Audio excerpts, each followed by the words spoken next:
Differentiate between your asset and liabilities. এই পয়েন্টটা অনেক ইম্পর্টেন্ট। অ্যাসেট হচ্ছে ওইটা যেটা আমাদের পকেটে আরও অর্থ নিয়ে আসে, যেমন কোনো বিজনেসের পার্টনারশিপ বা কোনো কোম্পানির শেয়ার বা কোনো রিয়েল এস্টেট প্রপার্টি যেটা থেকে রেন্ট পাওয়া যায়।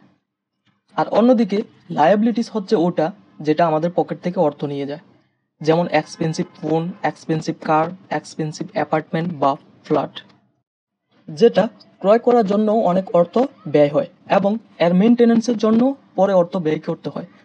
মিডল ক্লাস লোকেরা এই ভুলটি করে থাকে, তারা লায়াবিলিটিস পারচেস করে অ্যাসেট মনে করেন, আর অন্যদিকে ধনীরা অ্যাসেট বিল করে আর লায়াবিলিটিস থেকে নিজেদেরকে দূরে রাখার চেষ্টা করে।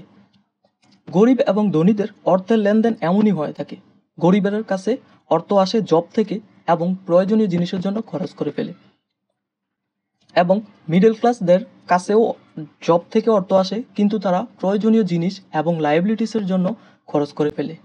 আর ধনীদের অর্থ আসে অ্যাসেট এবং জব থেকে, কিন্তু শুধু প্রয়োজনীয় জিনিসের খরচ করে এবং বাকি অর্থ কাজে লাগায় আরও অ্যাসেট পাওয়ার জন্য। এভাবে করে তাদের অ্যাসেটের পরিমাণ বৃদ্ধি পেতে থাকে। সুতরাং আমাদেরকেও অ্যাসেটের দিকে ঝুঁকে থাকতে হবে এবং লায়াবিলিটিস থেকে দূরে থাকতে হবে।